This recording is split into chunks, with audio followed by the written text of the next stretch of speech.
tardes, alumnos. Vamos a iniciar la clase de hoy.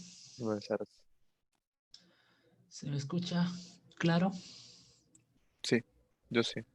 Ok, entonces iniciemos.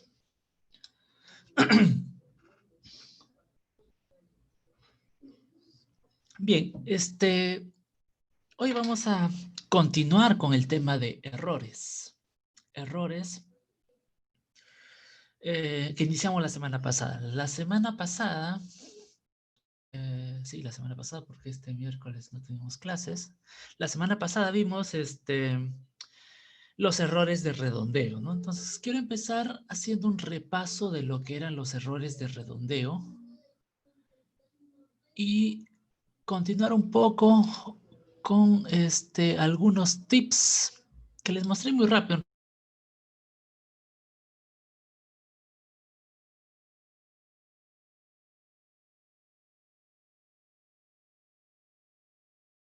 En realidad, la última parte de la clase y quiero volverlo repaso de lo que era errores de redondeo, ¿no? A ver, compartir. Acá. Esto será.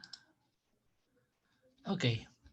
Bien, entonces, les había dicho que cuando hablamos de métodos numéricos había dos tipos de errores fundamentales.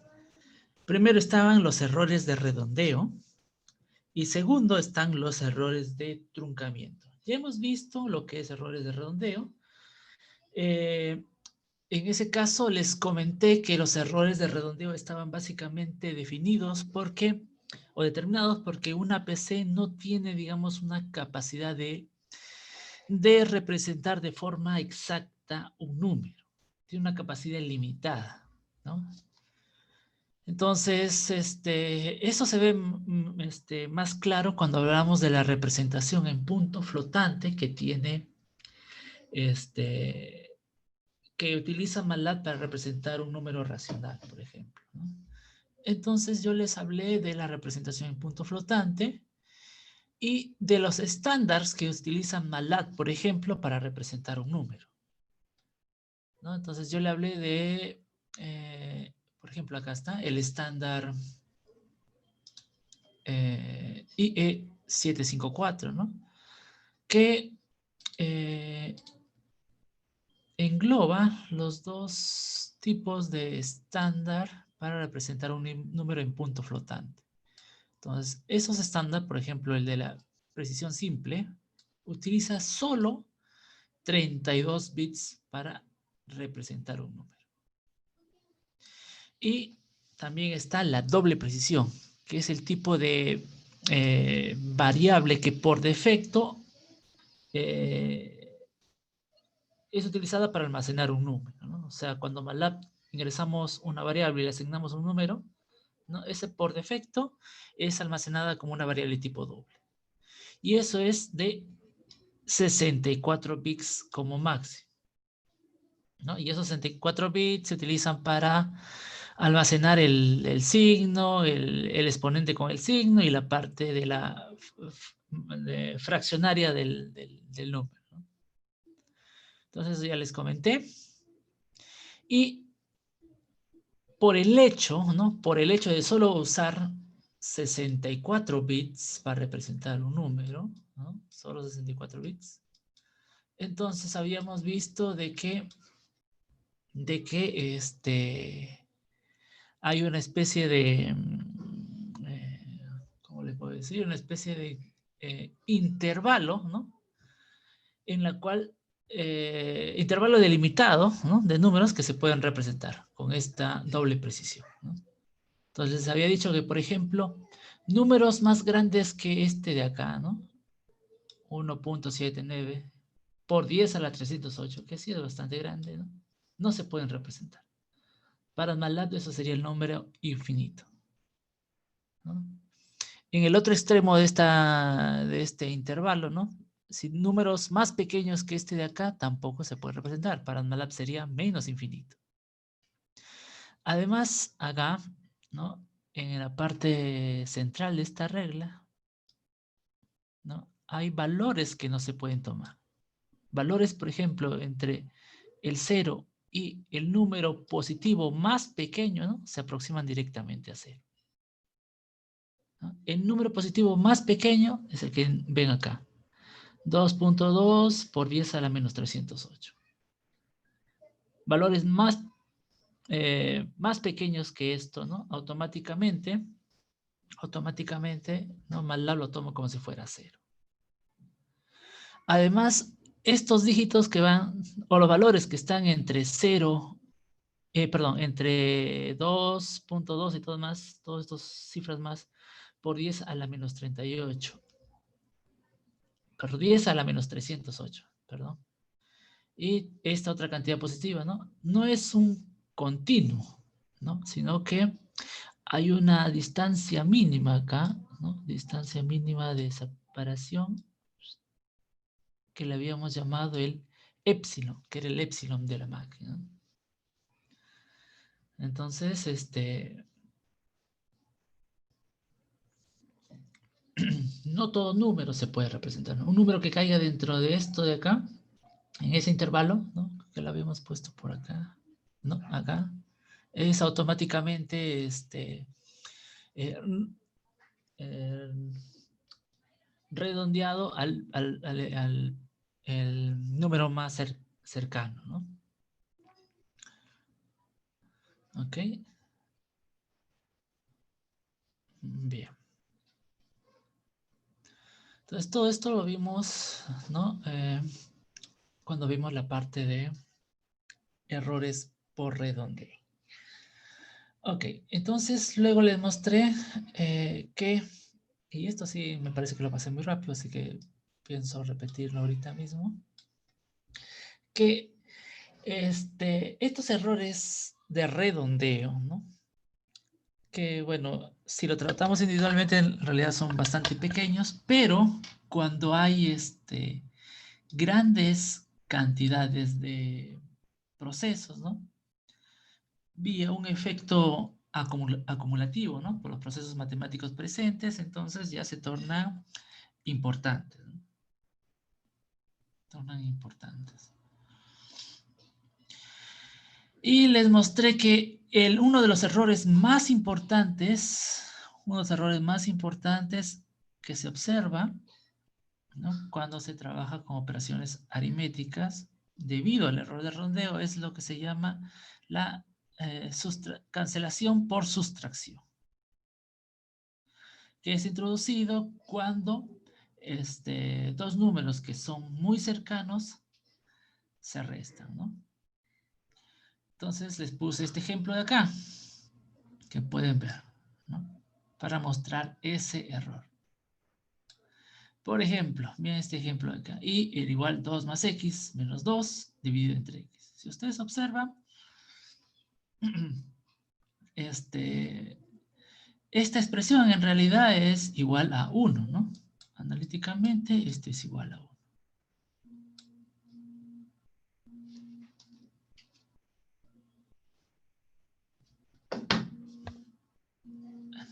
Entonces, para mostrar el efecto de este error, por ejemplo, voy a asumir que a este 2 le estoy agregando este x, pero x un valor pequeño, de tal manera de que no haya mucha diferencia entre este término y este término. Entonces, por ejemplo, para x, en este ejemplo particular, ¿no? Miren, x está entre 10 a la menos 12, ¿no? O sea, está entre 10 a la menos 12 hasta 10 a la menos 16. Son valores bastante pequeños de x. Y ese valor de x lo estamos evaluando acá, ¿no? Estamos evaluando acá. Se supone que todo tendría que ser igual a 1, pero como hay una diferencia pequeña entre esto y esto, ¿no? El resultado que se vea acá, ¿no? Ya es distinto de 1. Incluso obtengo hasta 0 como error, ¿no?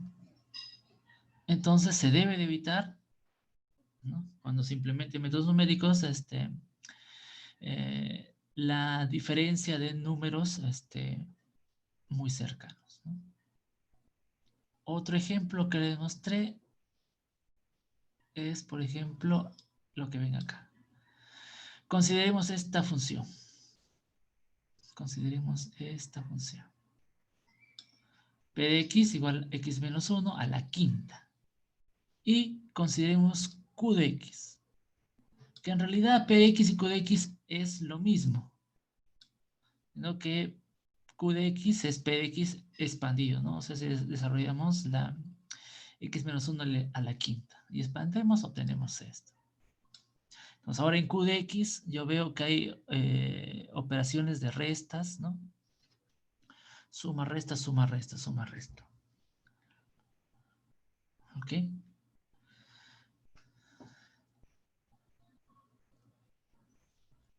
Entonces, evaluamos P y Q, ¿no? Cuando X es cercano a 1. Y vemos qué pasa. Es lo que voy a hacer ahorita. Y lo voy a hacer en MATLAB para poder mostrar el error que aparece ahí o que se presenta. Voy a cargar un ratito MATLAB. Un minutito. ¿Dónde estás, MATLAB?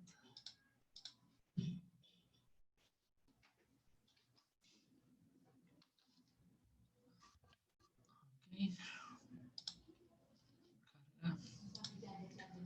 Es un poco pesado MATLAB.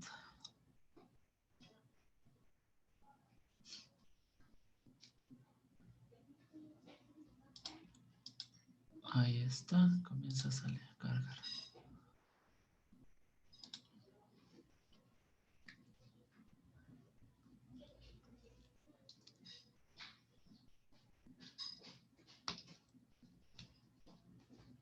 Bien. Ahí todavía.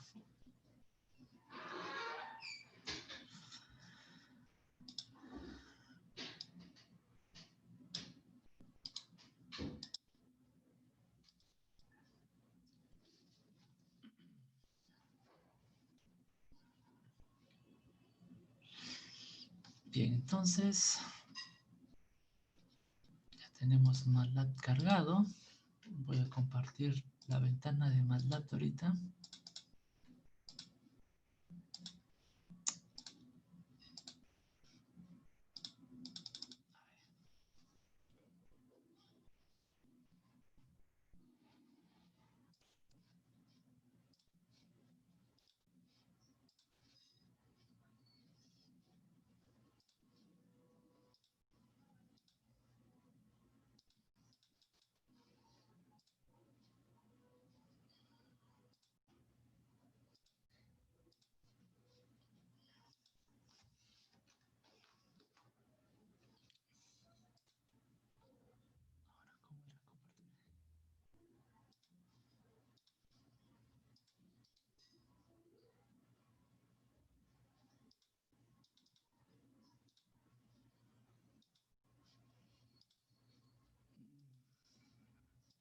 Bien, ya debe estar viendo MATLAB ahorita mismo. Se demoró en cargar. Y la idea es mostrarles ahora el error, ¿no?, que se presenta sobre un nuevo live script. Y eso, ¿no? Control Z. Vamos a mostrarle. Primero,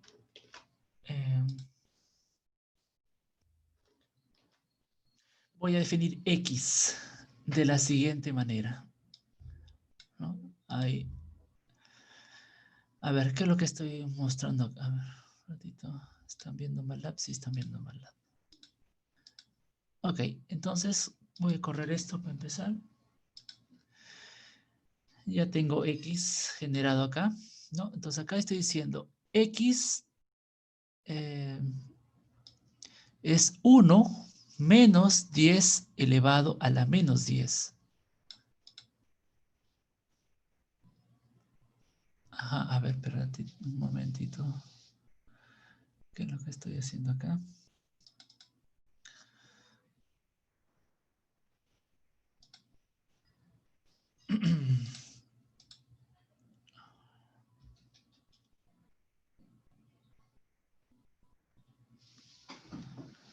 Ok, a ver, ¿qué la...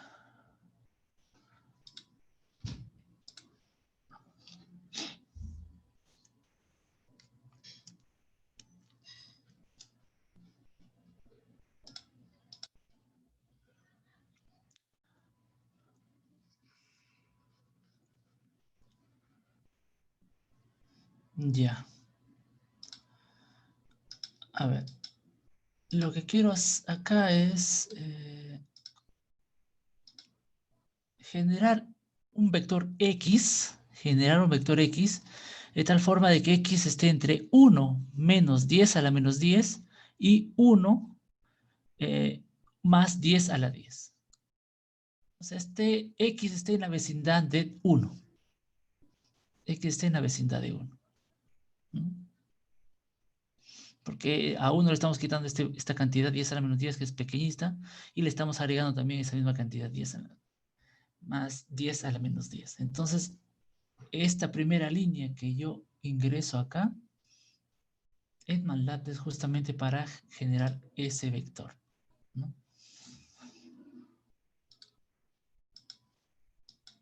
Entonces acá digo, X es igual 1 menos 10 a la menos 10, con pasos de 10 a la menos 12, ¿no? Mucho más chiquito, hasta 1 más 10 a la menos 10. Ese es X, ¿no? Puedo ver X acá.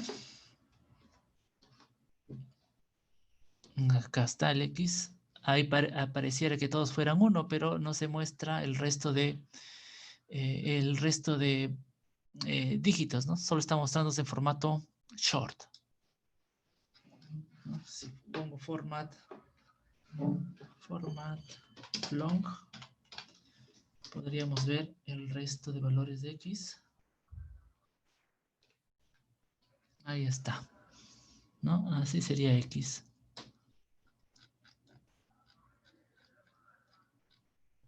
Miren, estos son los valores de X. Muy cercanos a 1, pero no igual a 1. Ok, entonces ahí está X.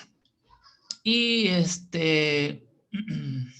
habría que escribirlas P y Q, ¿no? P y Q. P es X menos 1 a la quinta. Control P, X1 a la menos quinta. Y Q es lo mismo, pero Q es exactamente lo mismo, pero digamos expresado en forma extendida. Voy a correr esto. Ok, ya tengo P y Q, ¿no? P y Q. Y la mejor forma de ver si hay alguna diferencia es simplemente graficando. Graficando. Entonces vamos a graficar en usando la función plot y subplot. Entonces, para empezar, ¿qué hace el subplot? Subplot me crea una figura, una ventana figura. Una ventana figura es esta. Ay, no, esa. Imagino que lo están viendo. Si ustedes escriben el command Windows solo figure, ¿no? Si solo escriben figura y le dan enter, van a ver esta ventanita que se crea, ¿no? Ok, ahí se lo están viendo ahorita. Entonces, subplot me divide esta ventanita en una matriz, ¿no? Ahora está, por ejemplo, subplot 1,1, ¿no? Eso quiere decir que esta ventana lo divide en una fila, como si fuera una sola fila, y dos columnas. Una fila, dos columnas. O sea, en otras palabras, esto lo voy a dividir en dos. Ok, voy a cerrar de nuevo esto. Y de nuevo regreso al MATLAB. Entonces acá ven, subplot 1,2, o sea, la ventana figura me lo divide en una fila en dos columnas. Y de esa fila yo me centro en el primer elemento, ¿no? Y en ese primer elemento grafico plot X, ¿no? Que es el vector X, con P, que es lo que estamos obteniendo acá, ¿no? Y bueno, en el segundo elemento, ¿no? Yo pongo el plot, pero gráfico ahí Q. Corremos esto. Y ya tengo el resultado, ¿no? Bien. Bueno, pueden ver el resultado acá mismo o pueden extraerlo con esta flechita. Open en New Figure, dice. En New Figure Window. Si yo le doy esto, el resultado se muestra en otra ventana. Que lo están viendo ahorita mismo. Entonces ahí vemos la diferencia, ¿no? La diferencia que hay entre P y Q. La diferencia entre P y Q. Cuando X, ¿no? Cuando X es cercana, muy cercana a 1, ¿no?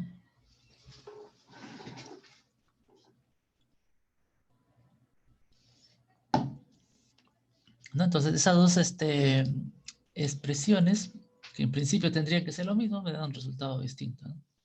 Entonces, esto porque estamos forzando a que X esté muy cercano a 1. ¿Ok? Bien. Entonces, eso es simplemente para mostrar algunos errores que aparecen cuando se restan números muy parecidos, ¿no? Entonces, hay que tratar de evitar las restas. En expresiones en las cuales se pueden agrupar, ¿no? Entonces, es preferible siempre usar expresiones agrupadas que en forma de extendida. Ok. Entonces, continuemos. A ver.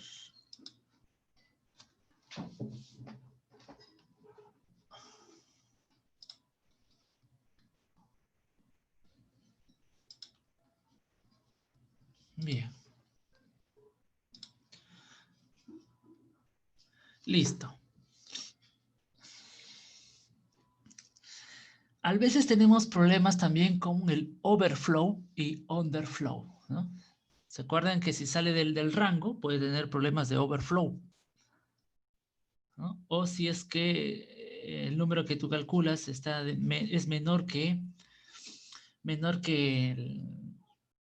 el valor mínimo o el valor positivo más pequeño, entonces puedo tener problemas de underflow, de sobrecarga, ¿no? Overflow y underflow. Esto que muestro acá es un ejemplo de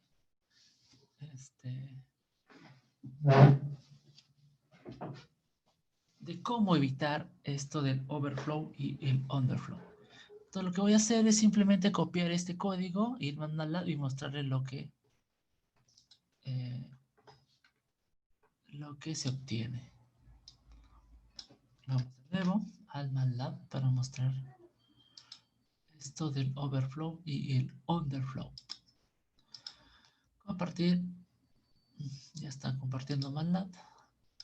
Ok. Voy a borrar esto y voy a pegarlo. Borramos, pegamos. A ver, ¿qué es lo que estoy haciendo acá? A ver, bueno, limpiar las variables. Limpiando pantalla.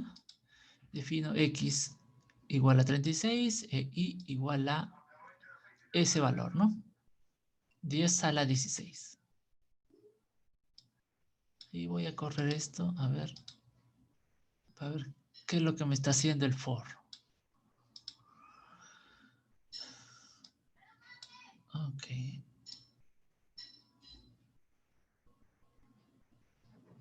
Bien. Pero bueno, acá veo una serie de resultados, ¿no? Una serie de resultados, pero por ejemplo, acá hay un problema. Y a la n entre exponencial de x a la n. A ver, ¿qué es lo que está pasando? Entonces, bueno, yo quiero calcular, regresemos al PowerPoint.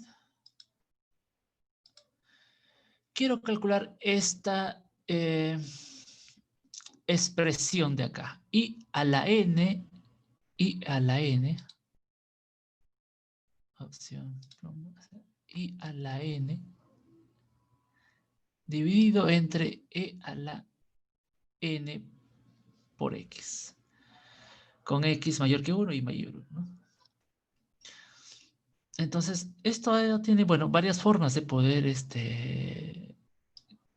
calcular, ¿no? Poder realizar.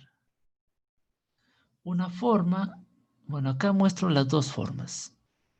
Dos formas, este y este. Si vemos acá, bueno, acá está la expresión, ¿no? Del cálculo que se está realizando.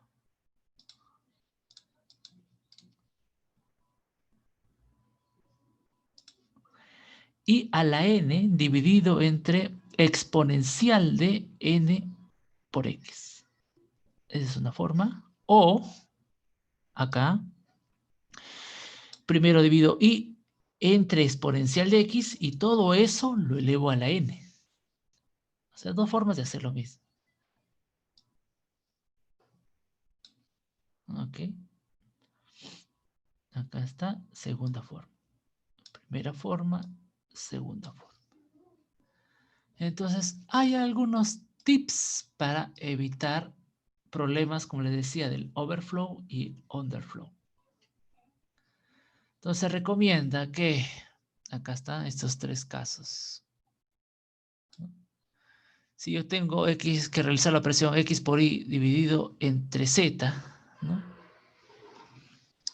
Entonces, es conveniente primero realizar el producto X por Y, y a ese producto dividido entre Z, cuando X e Y son muy diferentes en magnitud. Muy diferentes en magnitud.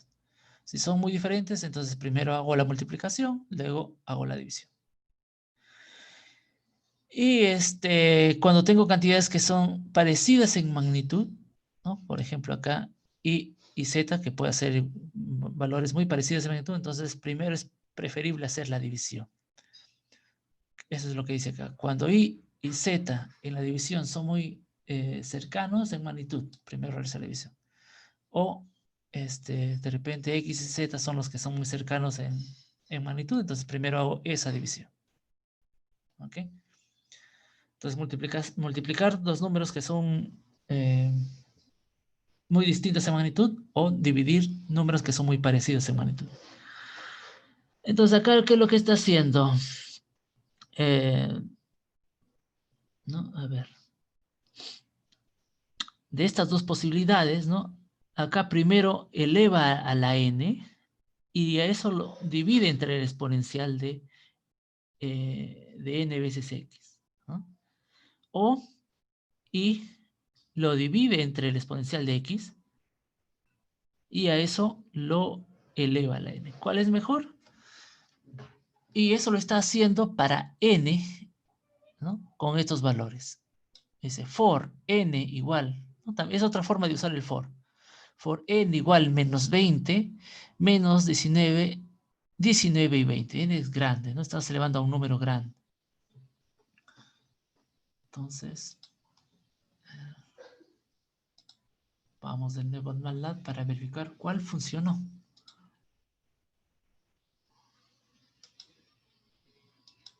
No.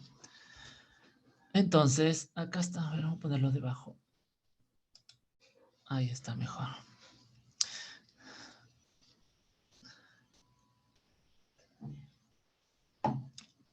Entonces, ¿están viendo MATLAB? Sí, están viendo MATLAB. Por cada for opera dos, hay dos operaciones que realice, ¿no? Para n menos 19, menos 20, perdón, los resultados son los que están acá, son muy parecidos. Para n menos 19, acá tengo este otro resultado. Para n 19 estos dos, y el problema es acá en estos dos últimos, ¿no? Entonces, con n, para reproducir ese error, mejor por separado, puedo poner acá n igual a ¿qué? n igual a 20, porque justamente para eso va a producir el error. Con n igual a 20 me salen esos dos últimos resultados. Con n igual a 20, ¿no? A ver, voy a operar este de acá. Control C, Control V. Entonces acá primero está elevando el i, y i es, miren, i es 10 a la 16, eso lo está primero elevando a la 20, y eso lo está dividiendo entre el exponencial. Entonces, exponencial de n de 20 veces x. Entonces, este número es extremadamente más grande, ¿no? A ver.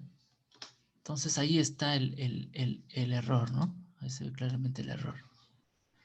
Creo que el error es porque primero hace esto, y ese número es muy, pero muy grande. A ver, infinito. Ahí está el overflow ya. Ahí está haciendo el overflow. Se está saliendo del rango, ¿no?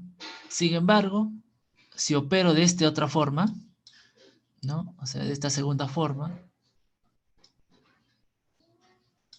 ok, control C, control V, ¿no? La misma expresión, o sea, primero divido i entre el exponencial de x, y eso recién lo divido entre, perdón, lo elevo a la 20, entonces ahí ya tengo este resultado, ¿no? Entonces es importante, a ver, no, llamada.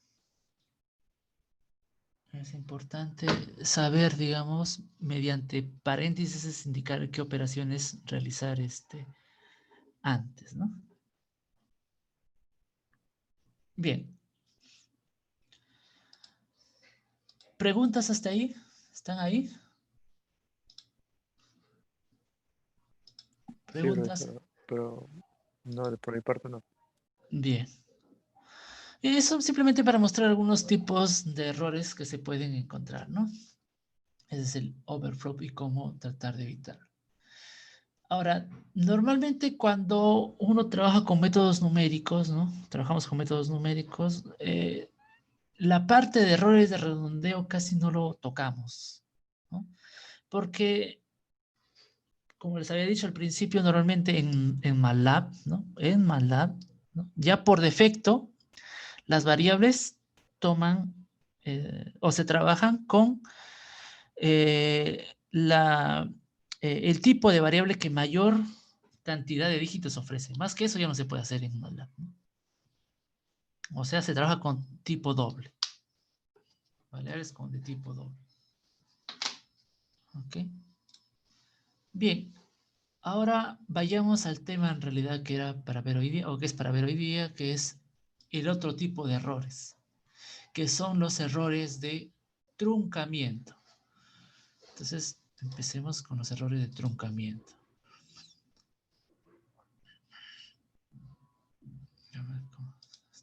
Errores de truncamiento.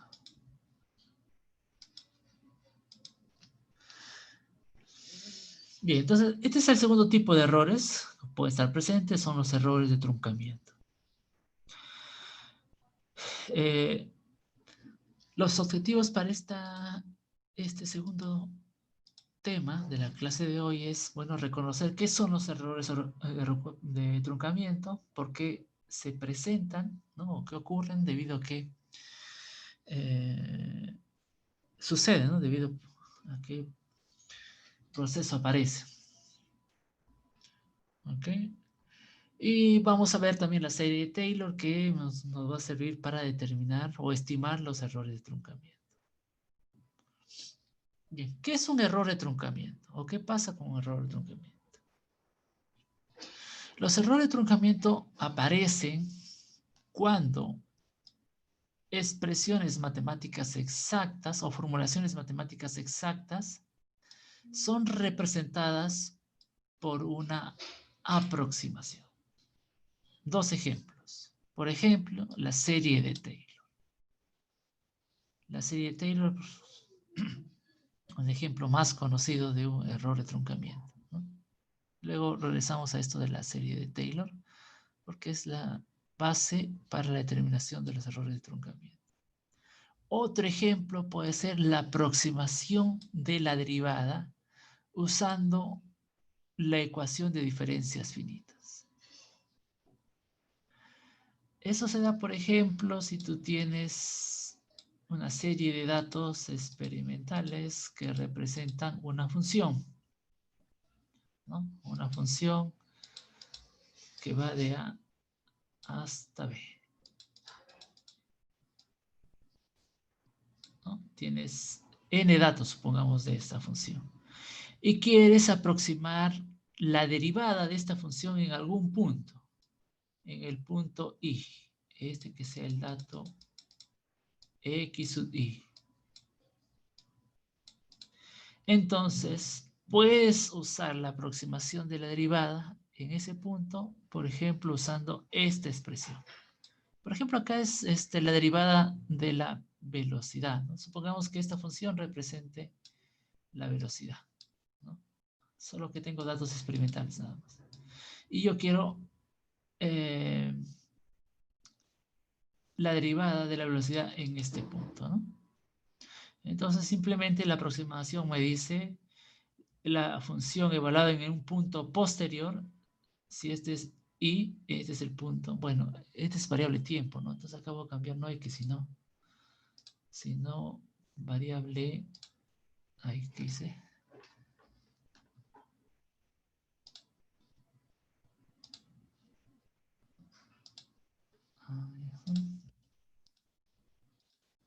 Okay.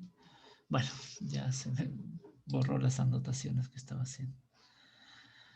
El asunto es que esta expresión me permite calcular o aproximar la derivada, ¿no? Esto vamos a ver luego, más adelante, también una serie de fórmulas para aproximar la derivada. Esas fórmulas se llaman, o ecuaciones, en diferencias finitas. Esta es la más simple de todas, ¿no? La derivada en un punto, son puntos que están, primero, igualmente espaciados, ¿no? Entonces yo quiero la derivada en este punto, el punto T sub I, ¿no? Recuerden que esto, según eso, es velocidad y tiempo, ¿no? Entonces, para aproximar la derivada acá, yo necesito el valor de la función en el punto posterior, ti más 1, ¿no? Esa diferencia, dividida entre este es el ti más 1. Ti más 1, ¿no? Ti más 1. En otras palabras, ¿no? Lo que quiere es otra forma de ver. Esta es la diferencia, ¿no? T sub I, T menos T sub I más 1. Este es T sub I. Esta es la diferencia. T sub I más 1 menos T sub I. Y esta es la diferencia, ¿no? B de T sub I más 1 menos B de T sub I. Esta diferencia. Simplemente es la tangente de este ángulo, ¿no? Tangente de ángulo. Bueno, entonces, a lo que quiero llegar es que esta fórmula es una aproximación de la derivada. Y por lo tanto, al ser una aproximación, tiene un error. Y ese error es el error de truncamiento. ¿Ok? Ese es el error de truncamiento. Es más, hoy vamos, en la parte final, vamos a demostrar cuál es el error de truncamiento de esta aproximación de la derivada. Aproximación de la derivada. ¿Ok? Bien. Ahora, regresemos a la serie de Taylor, ¿no? La serie de Taylor es la expresión más ampliamente usada para aproximar una función, ¿no? En determinado punto. Entonces, si yo tengo una función suave, ¿no? Esa lo podemos aproximar como una suma infinita de términos, ¿no? Esa suma infinita de términos son las que ustedes ven acá. Si yo solamente le agrego el término constante, tengo la serie de Taylor de orden 0, ¿no?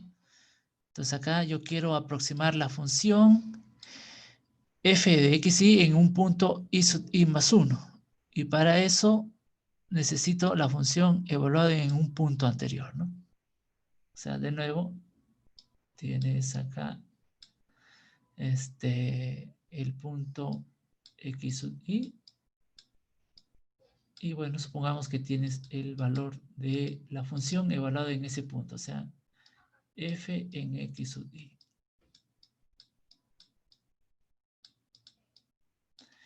Y quieres ahora aproximar la función en el punto x sub i más 1.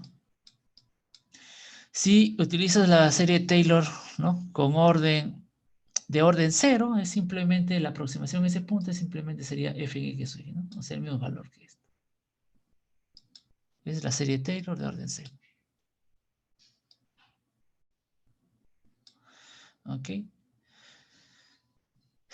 Luego, bueno, podemos ir agregando términos para mejorar la aproximación, ¿no?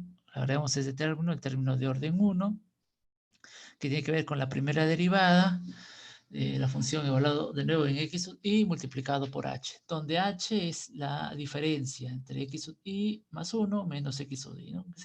También se le suele llamar tamaño de paso. H, la diferencia entre estos dos. O le puedo agregar un tercer término y tendría la aproximación de segundo orden o términos posteriores, ¿no?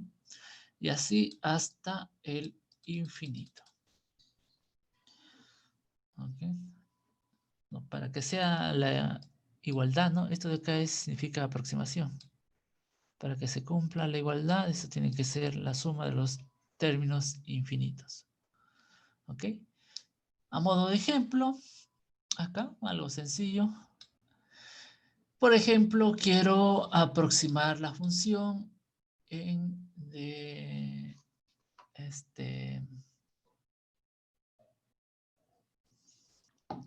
este polinomio. Bueno, acá tengo la función. Este polinomio de cuarto orden, ¿no? En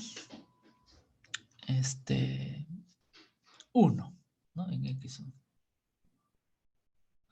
Quiero aproximar el valor de la función en x1. Ok, entonces este x1 sería el x sub i más 1. El punto donde yo quiero aproximar. Eso tiene que ser 1. Pero también debo tener un punto de partida. Pues, por ejemplo, acá según la gráfica, x sub i es 0. O sea, h es igual a 1. Es un h muy, muy grande en sí. Ok, y f en 0, bueno, f en 0 acá es 1.2, que es este de acá. Este es 1.2. Entonces, si utilizo la serie Taylor de orden 0, o sea, solamente con el término constante, ¿no? Entonces, f de x más 1 es igual a f de x sub i. O sea, es igual a 1.2.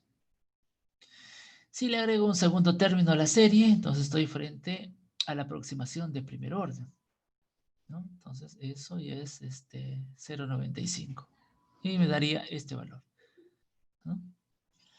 Si le agrego un tercer término, estoy frente a la aproximación de segundo orden y ya me estoy acercando, ¿no? 0.45, ¿no? Y ya usando, ¿no? La serie de Taylor de orden 3, ¿no? Ya voy a llegar al valor exacto de orden 3. La serie Taylor de orden 3, me permite llegar al valor exacto. ¿Ok?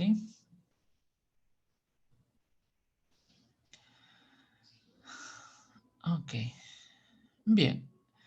En este caso particular, bueno, hemos llegado con solamente 4 términos, o mejor dicho, 4 términos, o con la serie Taylor de orden 3 al valor exacto, ¿no?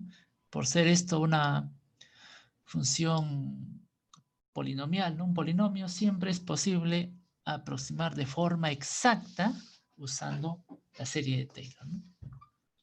Usando la serie de Taylor. pero eso no siempre ocurre. Si tengo una función exponencial, una trigonométrica o lo que fuere, una combinación de ambas, entonces no siempre voy a llegar al término, al valor exacto, ¿no? Entonces,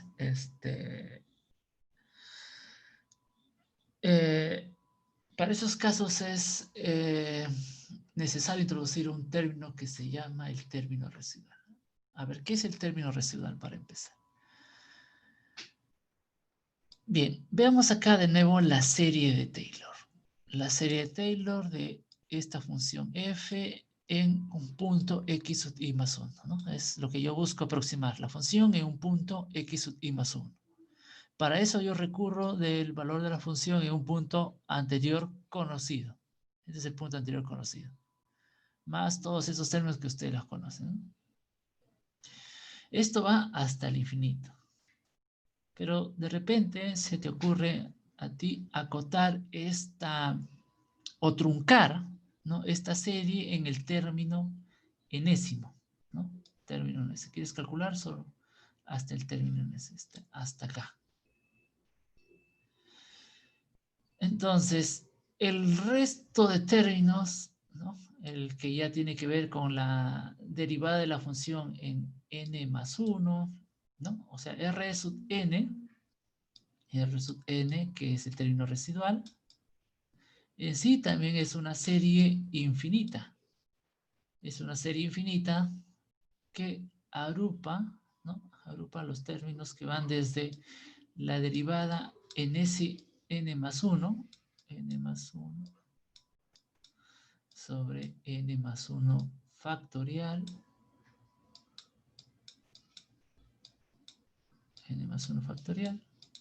multiplicado por esto de acá elevado a la n más 1, ¿no? Más el resto de términos que van hasta el infinito, ¿no? Es el término residual. N más 1 hasta el infinito. ¿Ok? Eso sería el error de truncar la aproximación de esta función, ¿no?, usando este número determinado de, o mejor dicho, usando la serie de Taylor de orden n, ¿no? ¿Ok? Más términos hasta el infinito. Faltan términos acá. Eso mismo de acá, esta serie infinita, se puede escribir de esta forma de acá. Que es, bueno, se demuestra usando un poco de análisis matemático, ¿no? Luego vamos a ver un poco la interpretación gráfica de cómo es que se llega a esto, ¿no?, para unos cuantos términos residuales. Pero bueno, entonces esa serie infinita que les mostré también se puede expresar como ven acá. El resto n es igual, ¿no?, a esta expresión de acá. F, la derivada n más 1, derivada en n más 1 de la función evaluado en algún epsilon. Este es un epsilon, es un valor, ¿no? Es un valor que no está definido, me dice algún epsilon que está entre el intervalo o es algún punto en el intervalo comprendido entre x sub i y x sub i más 1, ¿no? Este es en sí el término residual. ¿Ok? Así, luego vamos a ver cómo tratar de demostrar esto de acá, para algunos casos, para un caso particular. Pero bueno, esto, repito, eso se llega un poco de análisis matemático y en realidad es la suma de términos infinitos, ¿no? Términos infinitos. ¿Ok? Bien, entonces esta serie de Taylor también la podemos escribir de esta otra forma. Otra forma de acá, ¿no? En lugar de usar esta diferencia, x sub i más 1 menos x sub i, podemos usar el término h, que es el tamaño de paso, se define como tamaño de paso, o el incremento, ¿no? Estos son equivalentes, pero ahora expresado usando h y el término residual. Repito, este de acá es el truncamiento o el error de truncamiento, ¿no? De aproximar la función usando la serie de Taylor de orden n. ¿No? Serie de Taylor de orden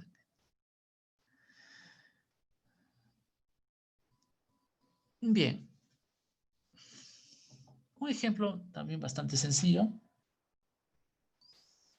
de la serie de Taylor, en este caso de una función, por ejemplo, f de x igual a coseno de x. Yo quiero aproximar esta función en el punto x sub i más 1, ¿no? X sub i más 1 es el punto donde quiero aproximar, igual a pi tercios. Con base el valor de la función y sus derivadas en x sub i, que es el punto anterior, digamos, x sub i igual a pi cuartos, ¿no? O sea, pues, tenemos la función, acá x, ok,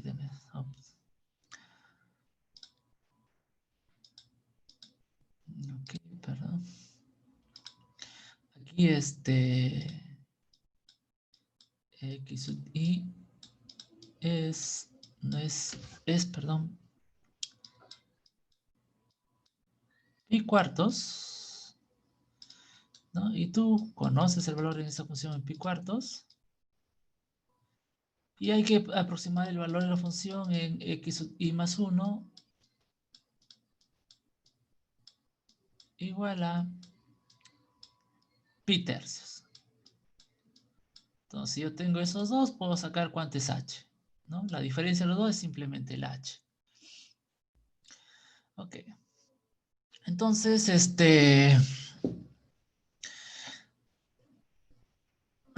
puedo hacer la primera aproximación, ¿no? Usando el término constante de la serie de Taylor, o mejor dicho, la serie de Taylor de orden 0. La primera aproximación es simplemente el valor de la función evaluado en pi cuartos, ¿no?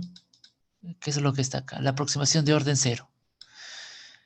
Entonces, f en el punto que yo quiero aproximar pi tercios es simplemente la función evaluado en x sub i, que es pi cuarto, y eso me sale este valor. Al yo conocer la función, que es coseno de x, yo puedo saber el valor exacto, el valor verdadero de la función evaluado en el punto donde yo quiero aproximar, pi tercios. Y eso me va a permitir encontrar el error relativo porcentual verdadero, ¿no? E sub t. El t es de true, de verdadero, ¿no? Entonces, este es el valor verdadero. Coseno en pi tercios menos la aproximación dividido entre el valor verdadero multiplicado por 100. Y eso me da un error de 41%, ¿no? O sea, bastante error con solamente el término constante. Ahora yo puedo agregar más términos y voy a construir esta tabla de acá, ¿no? Agregando términos, o sea, incrementando el orden de la aproximación. Como ven acá, bueno, esta es la derivada de la función y esta es la aproximación. Entonces vemos que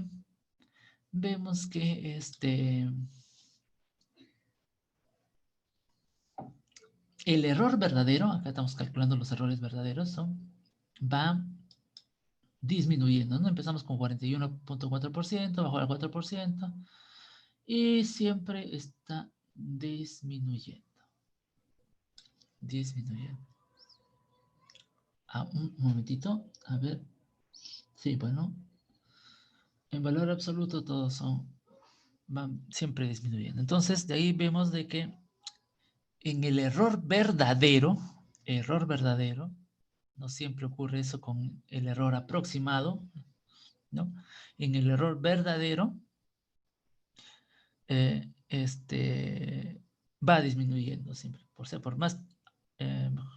Mientras más términos vamos agregando a la serie, entonces vemos que el error verdadero va disminuyendo. Verdadero. ¿Ok? Pero ahí hay que tener en cuenta otra cosa. Algo que les había dicho en caso de errores de redondeo. En errores de redondeo normalmente aumentan cuando se realizan más operaciones, hay más operaciones matemáticas. Entonces, puede que acá el error verdadero esté disminuyendo, pero el error de redondeo, que no lo estamos viendo acá, no puede estar aumentando, ¿no? Puede estar aumentando. Y ese error de redondeo se ve mejor cuando se calcula lo que es el error aproximado, ¿no? El error aproximado. El error aproximado es la diferencia de entre, recuerden, entre dos valores sucesivos. Valores sucesivos. Acá vemos que siempre está disminuyendo el error verdadero, pero el error aproximado no necesariamente sigue ese comportamiento. Eso porque al aumentar más operaciones, ¿no? Puede que aparezca o aumente el error de redondeo. ¿Ok? Bien.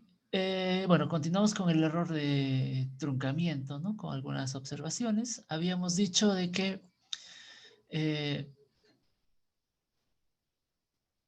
para una... En general, la expansión de serie de Taylor es exacta para un polinomio de orden n, ¿no? Si yo tengo un polinomio de orden n, entonces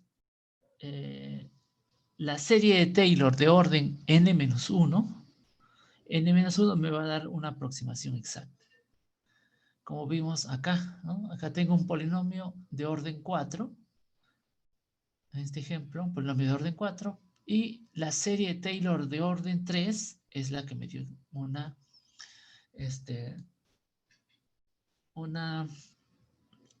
valor exacto, ¿no?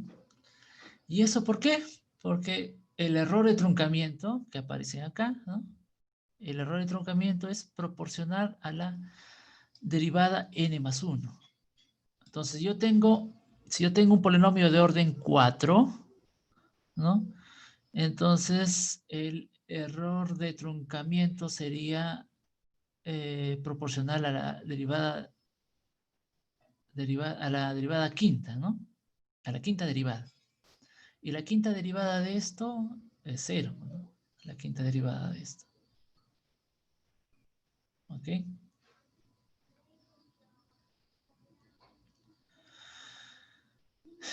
Pero en otros casos, como en el caso del ejemplo que vimos acá, en este caso en el cual yo quiero aproximar coseno de x, esto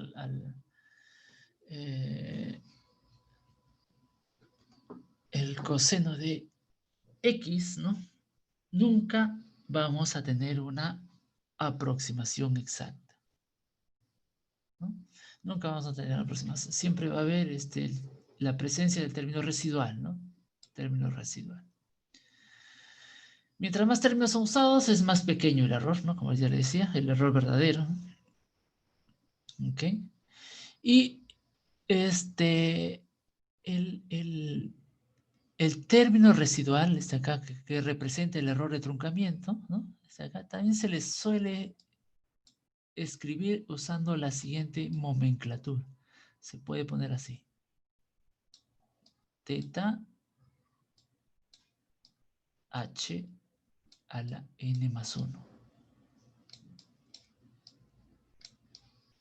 Esto simplemente es una notación, una nomenclatura, para indicar de que el error de truncamiento al aproximar esta función con la serie de Taylor de orden n, ¿no? Es un error que es proporcional a h, al tamaño de paso, elevado a la n más 1. Eso es lo que indico acá. Normalmente, bueno, cuando veamos más adelante algunos métodos numéricos, vamos a mostrar que los errores, ¿no? Indicados de esta forma, con esta notación. Quiere decir proporcional elevado a el tamaño de paso a la n más 1.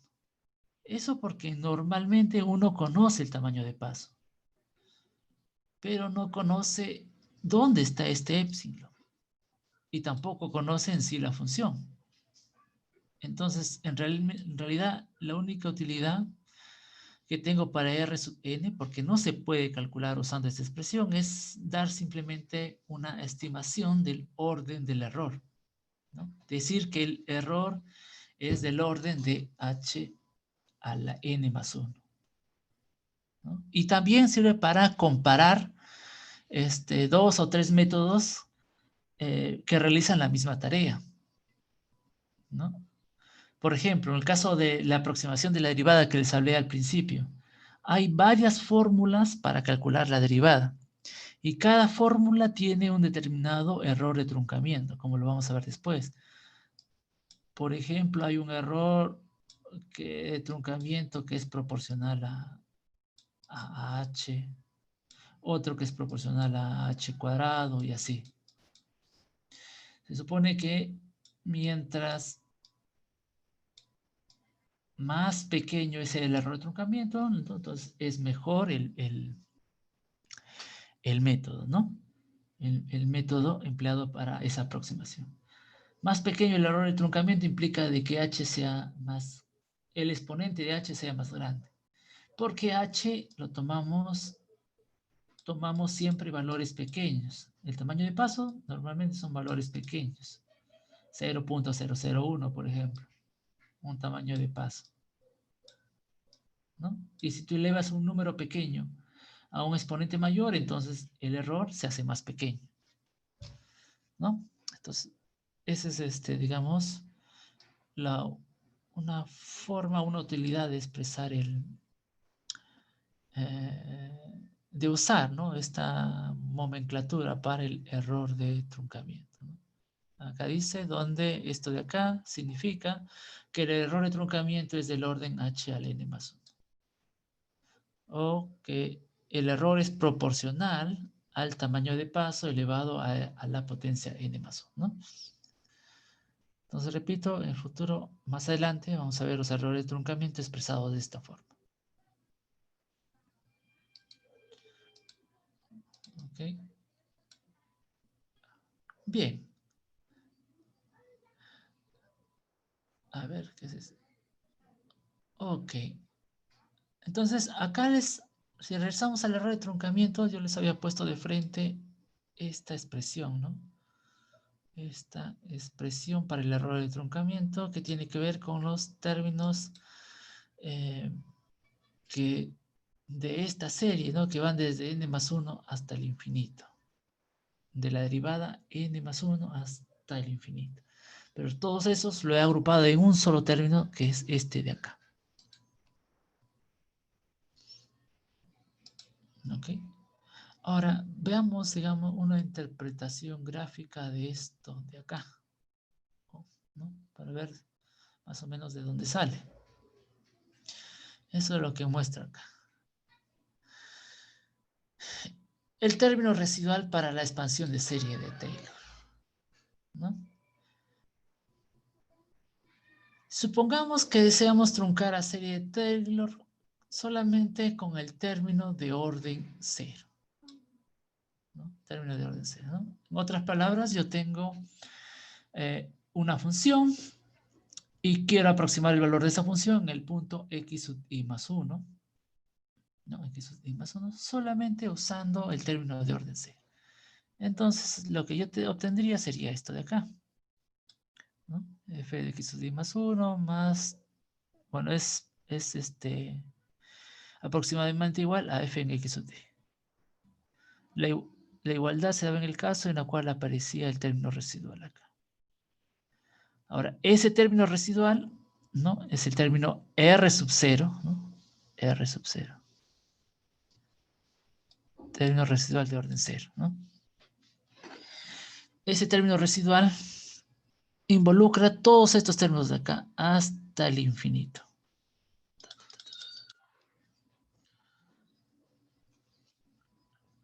Ahora, si yo también trunco esta otra serie, por ejemplo, solamente quedándome con el primer término ese que involucra la derivada, entonces el término de residual de orden 0 tendría esta forma, ¿no? de orden 0. La aproximación, mejor dicho, aproximación del término residual de orden 0 sería esto de acá. ¿Ok? Esa aproximación.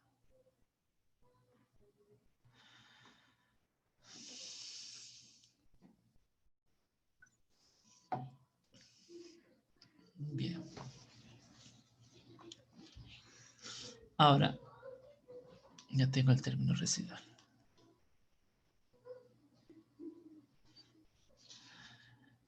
Una simplificación alternativa que transforma la aproximación anterior en una equivalencia, ¿no? Acá hemos supuesto, ¿no? O mejor dicho, hemos aproximado.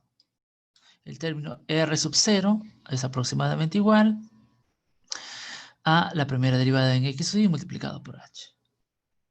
Pero, digamos que yo quiero obtener un valor exacto. Para tener un valor exacto, ¿cómo encontraríamos ese término R sub 0? Entonces, para eso nos vamos a basar en el teorema del valor medio de la derivada de una función. Entonces, a ver, de nuevo, tengo la función f de x, donde yo quiero aproximar la función x sub i más 1, partiendo del f en x sub i. Entonces, ¿qué me dice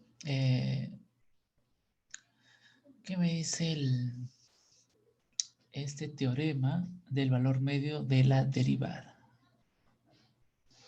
Dice, si una función y su derivada son continuos sobre un intervalo x sub i hasta x sub i más 1, entonces estamos asumiendo que la función es continua y también su derivada sea continua, luego existe al menos un punto, ¿no?, en ese intervalo, de tal forma que la pendiente, ¿no?, en ese punto, ¿no?, designado como f de la derivada de f evaluado en este epsilon, que es el punto, ¿no?, un punto entre x sub i hasta x más 1, de tal forma de que es paralelo a la línea que va entre x sub i y x sub i más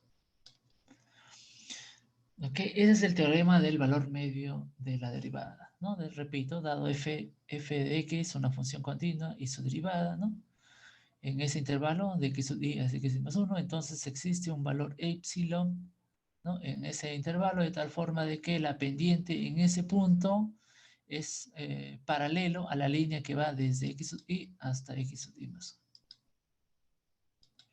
1, ¿no?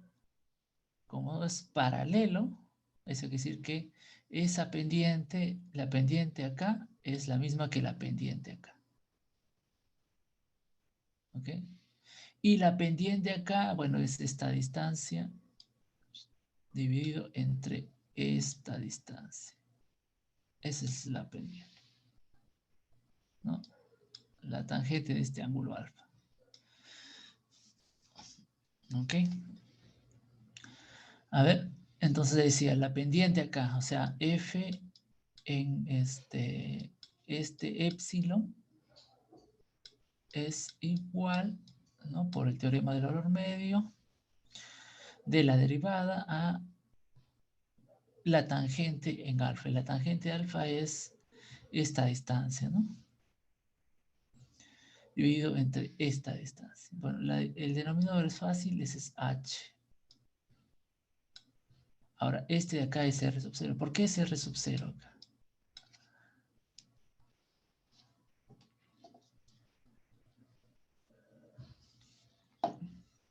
Fácil, porque, bueno, este punto, a lo mejor esto de acá, es f en x sub i, ¿no?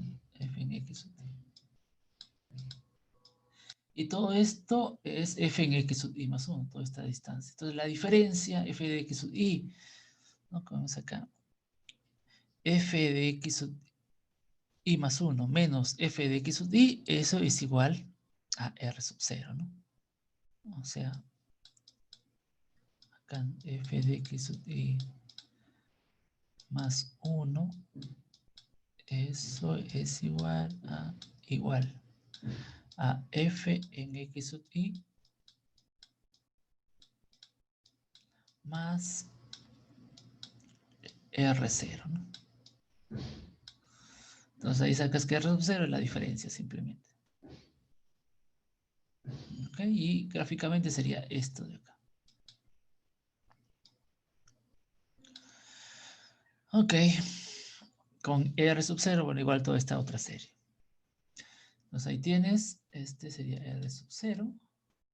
Y de ahí sacas que R sub 0, R sub 0 es igual a h veces la derivada de la función evaluada en algún epsilon, un valor epsilon que está entre x sub i y x sub i más 1. Bueno, este epsilon en realidad no sabes dónde está, ¿no?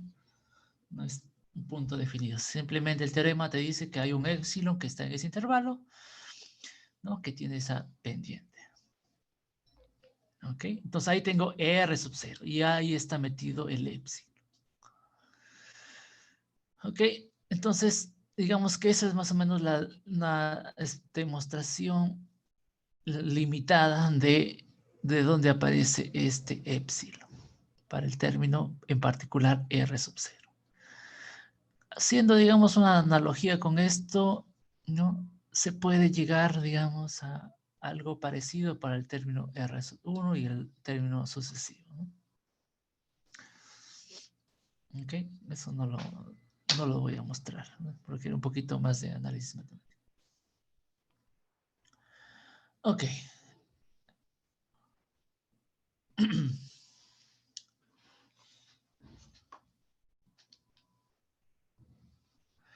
Bien.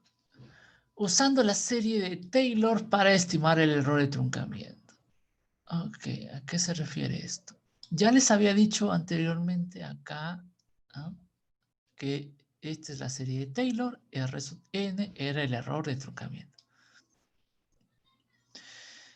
Este R sub n es el error de truncamiento, pero exclusivamente para aproximar una función en un punto x sub 1 usando la serie de Taylor, ¿no? Usando la serie de Taylor de orden n. Si utilizas otra expresión para hacer otra aproximación de otra cosa, entonces va a haber otro error de truncamiento. Y eso es lo que muestro en este ejemplo. Por ejemplo, acá vamos a encontrar el error de truncamiento para aproximar la velocidad o la derivada de la velocidad, ¿no? Recuerden que empezamos viendo eso al inicio, o rezar al inicio.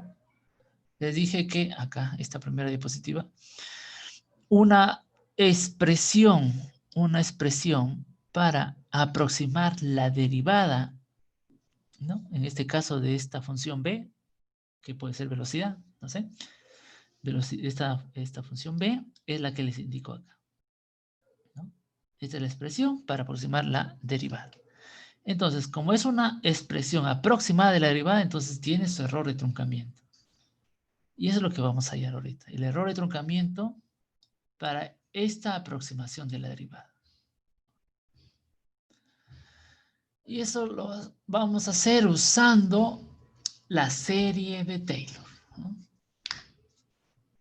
La serie de Taylor. Eso porque también esa expresión que les mostraba para la derivada también sale de la serie de Taylor. Bien, entonces estamos interesados en determinar b de t. B de t es la función. Entonces, a ver, vamos a usar serie de Taylor, la serie de Taylor para aproximar b de t en i más 1. Esta b de t i más 1. Y esta sería la serie de Taylor hasta orden n, serie de Taylor de orden n, y este es un término residual de orden n. Entonces, esto sería el error de truncamiento, R sub n, así solamente R sub n, de aproximar b de t en I más 1, usando esta expresión. Pero ahora yo quiero encontrar la serie, el error de truncamiento de encontrar la derivada. Eso es lo que vamos a ver ahorita, ¿no? Vamos a truncar esto en el primer término de la derivada, ¿no? Entonces simplemente truncamos acá, ¿no? El primer término que involucra la derivada y esto sería el término, todo esto, ¿no? De acá hasta el infinito, eso sería, si acá es este sería el término de orden 1, este sería el R sub 1. Todos estos términos de acá son el R1. Entonces yo tendría ahora esto así, bt más 1, b de t sub i más la primera derivada de t sub i, por esto que sería el h, más el término residual de orden 1. Y de acá yo voy a despejar esta derivada. Entonces yo despejo la derivada. ¿Cómo lo despejo la derivada? Bueno, simplemente... A ver, paso este término a restar, luego paso esto a dividir y este también paso a restar antes de pasar a dividir, ¿no? Y voy a encontrar esto, esta relación de acá para la derivada. De la derivada es igual a esta expresión menos esto de acá. Ahora, esta expresión de acá, ¿no? Es la misma que vimos al inicio, ¿no? Esta es una fórmula para aproximar la derivada. Este es un método, digamos, para aproximar la derivada. Es el método de primer orden de las diferencias finitas, así se le llama. La aproximación de primer orden. Ok, entonces, si yo aproximo la derivada en t sub i usando esta relación, esta función, entonces el error de truncamiento va a ser todo esto de acá. Este es el error de truncamiento, ¿no? R sub 1 dividido entre esto de acá. ¿Ok? R sub 1. Ahora, R sub 1, R sub 1, R sub 1, a ver, ¿cuál es la forma de R sub 1? Voy a rezar acá. R sub 1 sería la segunda derivada evaluado en este epsilon dividido entre 2 factorial por h a la n más 1. ¿Ok? Bueno, a ver, esta sería la segunda derivada evaluada en un epsilon, que no sé dónde está, dividido entre n es 1, sería 2 factorial, por h a la n más 1, ¿no? Perdón, de nuevo, regreso. Sí, a la n más 1 sería h al cuadrado, ¿no? O sea, este R1, como habíamos visto en la nomenclatura, también se puede escribir como R sub 1 proporcional a esto, teta, o proporcional a h cuadrado. Ahora, el error de truncamiento de aproximar la derivada usando expresión tiene esta forma, ¿no? R sub 1 dividido entre esto de acá, ¿no? O sea, dividido entre esto de acá, que sería el h, dividido entre h. Y esto lo divido entre h, ¿no? Entonces se va. ¿Ok? Entonces, esto de acá, que es el error de truncamiento, ¿no? Al final voy a encontrar que es proporcional a h, simplemente, ¿no? Proporcional a h.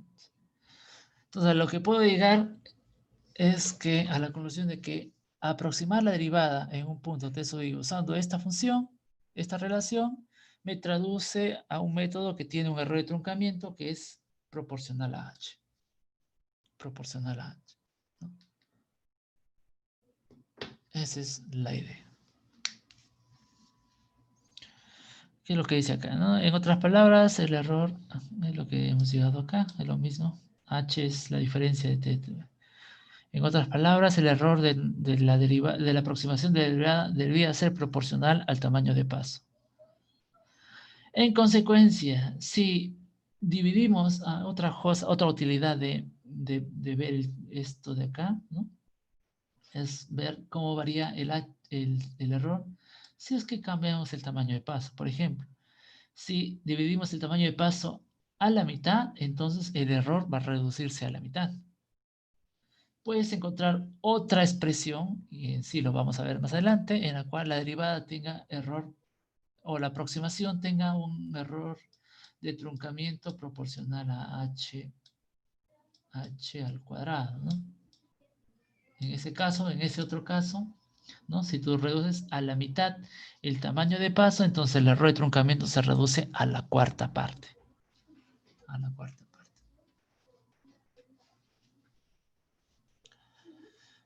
Ok. Bien, ese es el error de truncamiento. ¿Dudas hasta este punto? ¿Dudas, consultas, cualquier comentarios? Bien, creo que está más o menos claro, más fácil de ver que los errores de redondeo. Bien, entonces ya hemos hablado de errores de redondeo y errores de truncamiento. Son los errores básicos que se presentan en la implementación de un método numérico, ¿no?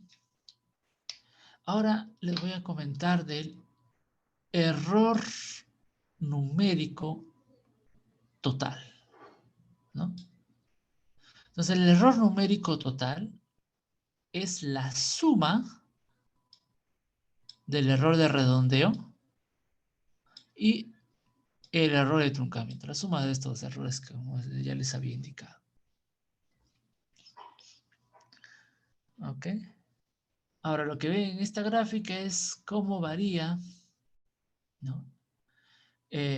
Con el tamaño de paso, acá en el eje X pueden ver el tamaño de paso en escala logarítmica y acá en el eje el error, ¿no? Entonces tenemos el error de truncamiento y el error de redondeo,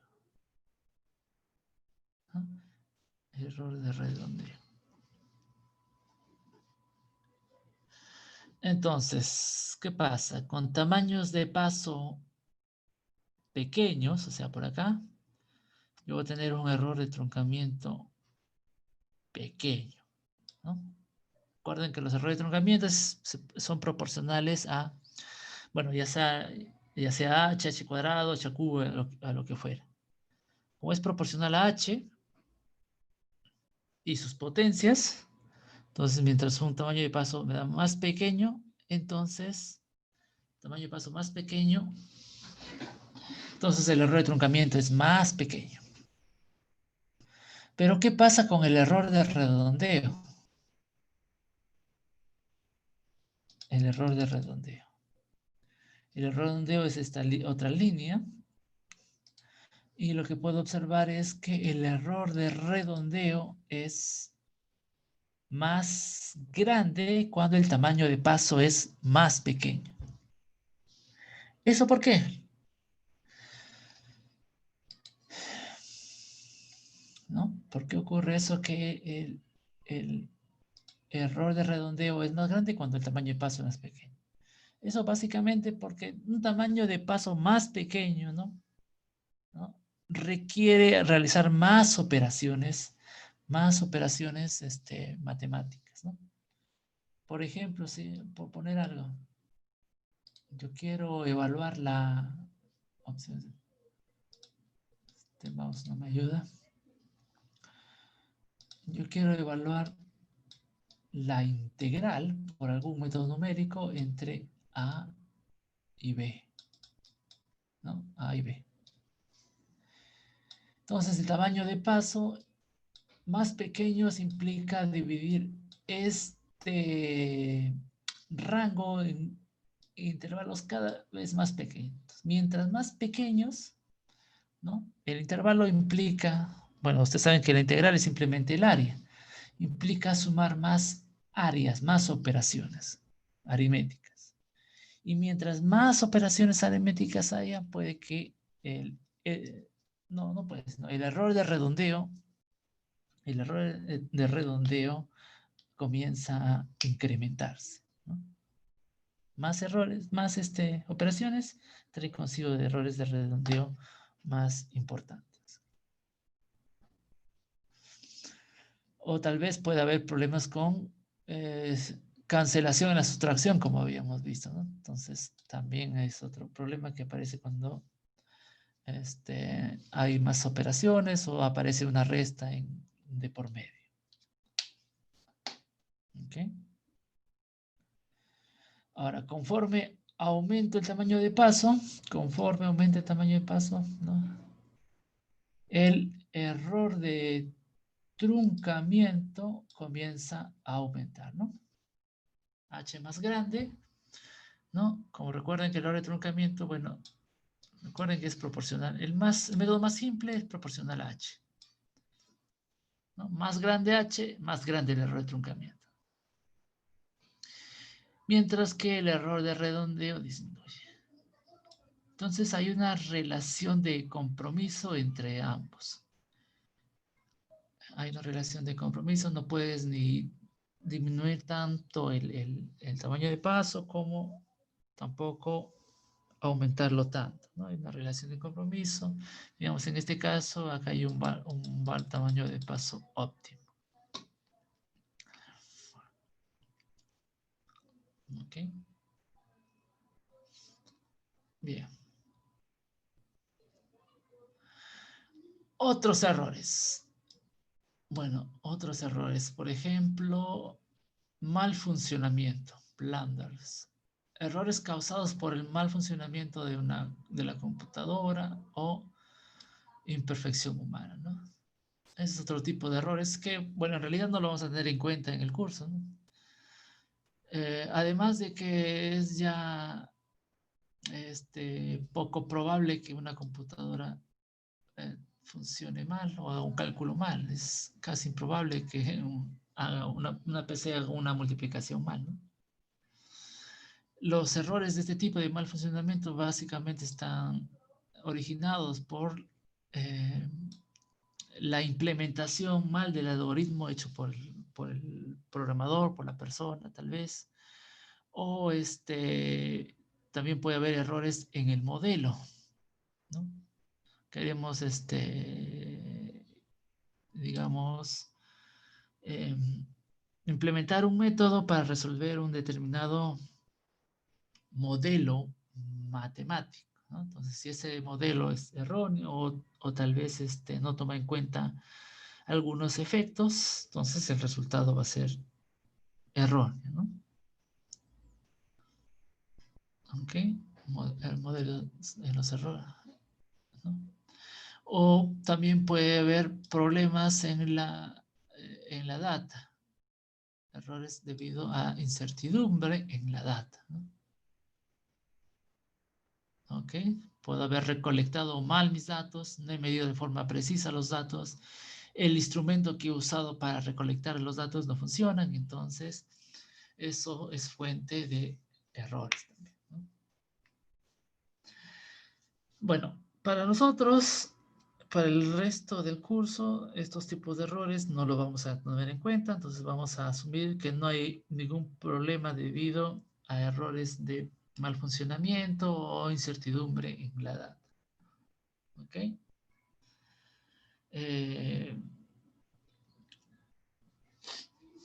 El único tipo de error a la cual vamos a prestarle atención son los errores debido exclusivamente al método numérico, ¿no? Los errores de truncamiento. ¿Okay? Porque tampoco podemos hacer mucho desde el punto de vista de los errores de redondeo, ¿no? ¿Okay? Como repito, usamos la mayor usamos la variable con mayor cantidad de bytes posible, o sea, la doble precisión del MATLAB, ¿no? Así que eso de ahí no lo vamos a modificar. Bien, consultas hasta este punto. ¿No? Más o menos claro. Bien. Eh, este lunes, ¿no? Que viene, ¿no? Deberíamos haber tenido ya la segunda práctica, pero no fue posible, así que vamos a tener en realidad lo que sería la primera PC, primera práctica calificada. Entonces, en esta primera práctica calificada van a ver básicamente lo que les dije en realidad. No voy a cambiar lo que ya había propuesto. Programación en MATLAB y un poco de errores de redondeo. Errores de redondeo. ¿Ok? Ya esto de truncamiento lo dejamos para la segunda práctica y lo que hagamos la próxima semana.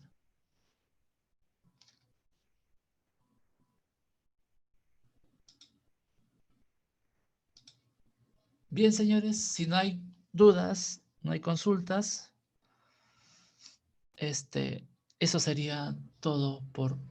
primero voy a hacer una captura de pantalla, me había olvidado hacerlo al inicio. Voy a hacer una captura de pantalla con la asistencia de hoy día.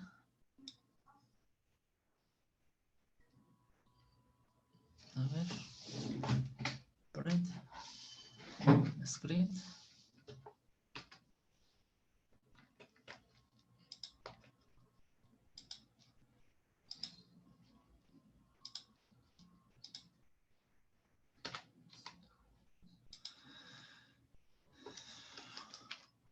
Voy a guardar esto como asistencia de hoy día.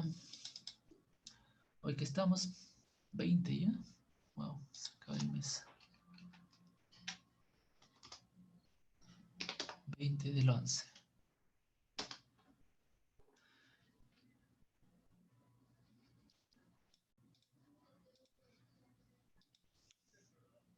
Bien, si no hay más dudas, Profesor, consultas. Sí, disculpe, un poco saliendo de la clase, del tema de la clase de hoy, sí. tengo una duda más relacionada a exportar el live script, por ejemplo, el código para poderlo escribir en LaTeX, ¿El código para qué? el código que genera MATLAB para escribir en LaTeX. Ya. A Ya ver. he estado intentando exportarlo, copio el código en LaTeX, pero tengo dudas, tengo problemas en la compilación, No no sé si funciona. debe agregar algo más o simplemente Ah, copiar el código que me genera, porque puede arreglarlo usando el código que me da MATLAB, pero tuve que hacer cosas adicionales en el LaTeX. No sé, ah, no sé qué, y también con las gráficas, por ejemplo, generé un par de grafiquitos y quise pasarlo también, pero no sé, estuve leyendo y parece que se tiene que descargar unas cosas más en MATLAB para poder hacer ese procedimiento. ¿Para exportar gráficas? En realidad no, porque, a ver, un ratito. Vamos a MATLAB. Un ratito. A ver. MATLAB, acá está. MATLAB. Vamos a ver. A ver, una gráfica simple. Algo de simple y rápida. X igual a 0, 2 puntos, 0, que varía en 1 hasta 10, ¿no? Y igual a sin de x multiplicado por x. A ver, si honesto. ¿Estás viendo compartiendo? Sí, está bien compartiendo MATLAB. Sí, Vamos sí se ve, profesor. a correr esto. Y ahora voy a poner el plot por acá.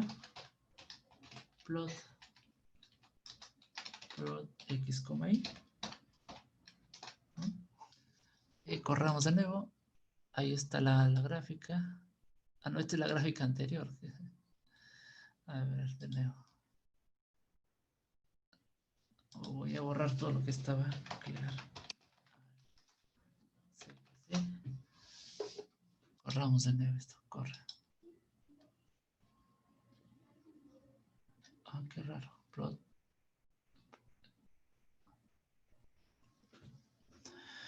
Plot X, Y, bueno, tengo estos dos gráficos. No sé por qué me salen dos gráficos, pero bueno, ahí hay dos gráficos. X y seno de X por X. Plot X, Y. Debería salir un...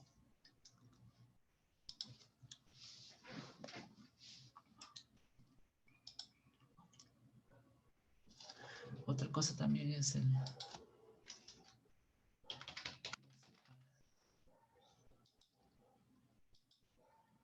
Ahí está. ¿Ve?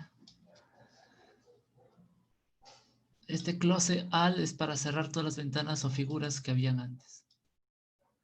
Bueno, ahí está el gráfico y voy simplemente a ver a Yo no he instalado nada más que el MATLAB. A exportar como PDF y lo guardo como, a ver, sin No, título, ¿no? como PDF sí no hay problema, aparece el gráfico. Ya. Mi pregunta era para hacerlo en látex. Pasarlo a látex. Claro, o sea, al látex tengo que subir la imagen, ¿no? Pues en PNG, en JPG. Copiar el Ya. código y llamar la imagen para que aparezca en ¿no? el PDF que se compila. Pero leí que había una forma de hacer o sea, solamente copiando había no sé, un código más que se tenía que hacer para que pueda aparecer directamente la imagen. Pero eso sí no entendí bien. Ya. Bueno, en realidad no he usado, no he exportado nunca látex. No he exportado nunca, así que no. Es más, pero en el curso no es necesario, no te voy a pedir que mis partes en látex. No es necesario, digamos, que hagas eso.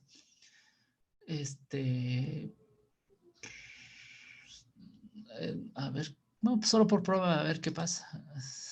A ver, acá está. ¿Cómo no estaba?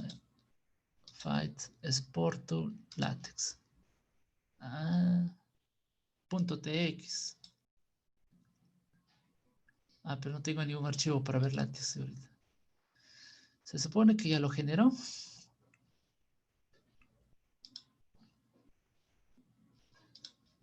Está acá. Lo abre. A ver. No puede ver.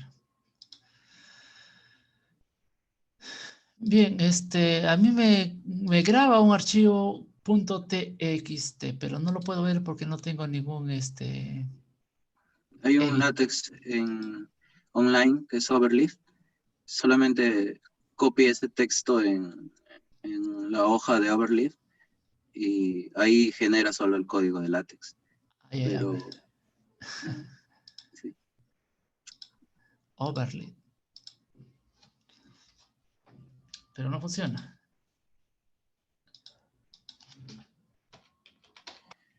Él escribe en el chat. Bueno, no compila bien, sale error fatal. Pero tuve que hacer unas cosas más para que se arregle. Pensé que copiando el código completo que MATLAB generaba, se podía generar rápidamente el archivo en látex, pero no se podía. No funciona. Ya. La verdad no me he metido con látex.